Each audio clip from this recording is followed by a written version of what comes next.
Pengamat politik Ray Rangkuti memberikan tanggapannya soal pernyataan Presiden ke-7 RI, Joko Widodo, Jokowi, mengenai isu pemakzulan Wakil Presiden Gibran Rakabuming Raka.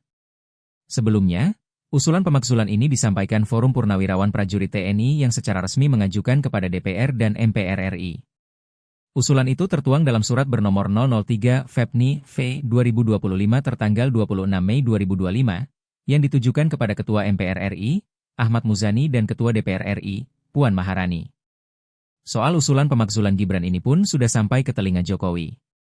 Dia menegaskan Gibran sebagai Wapres dan Prabowo sebagai Presiden tidak bisa terpisahkan. Ya, pemilihan Presiden kemarin kan satu paket, bukan sendiri-sendiri. Kayak di Filipina itu sendiri-sendiri, kata Jokowi di Solo, Jumat, 6 Juni 2025. Ray Rangkuti lantas menyinggung pasal pemakzulan, 7 AUUD 1945, yang jelas mengatakan, bisa dilakukan terpisah, terhadap Wapres atau Presiden saja. Jadi bukan satu paket. Enggak mungkin Pak Jokowi enggak paham. Masa seorang mantan presiden enggak mengerti bahwa pemakzulan enggak satu paket, pencalonan satu paket pemakzulan sendiri-sendiri. Aneh juga, kata Ray dalam diskusi di Formapi, Jakarta Pusat, Rabu, 18 Juni 2025. Dia pun menduga bahwa pernyataan itu keluar sebagai pesan terselubung dari Jokowi untuk menyeret Prabowo ke isu tersebut. Beliau mau mengaitkan itu ke Prabowo. Kalau Gibran diganggu ya Prabowo juga bakal kena, kata Ray.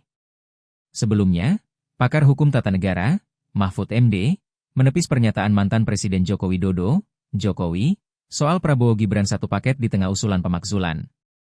Mahfud MD menilai, pemakzulan terhadap Wakil Presiden Gibran Rakabuming Raka tidak harus sepaket dengan Presiden Prabowo Subianto.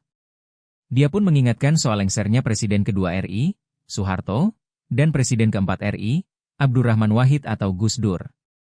Lengsernya kedua mantan pemimpin itu tidak diikuti oleh wakilnya.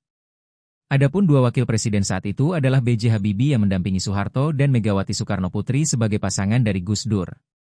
Tetapi, justru B.J. Habibie berujung menggantikan Soeharto sebagai Presiden ketiga RI dan Megawati menjadi Presiden kelima RI menggantikan Gus Dur. Mantan Menko Polhukam mengatakan pemakzulan secara terpisah telah tertuang dalam pasal 7 AUUD 1945.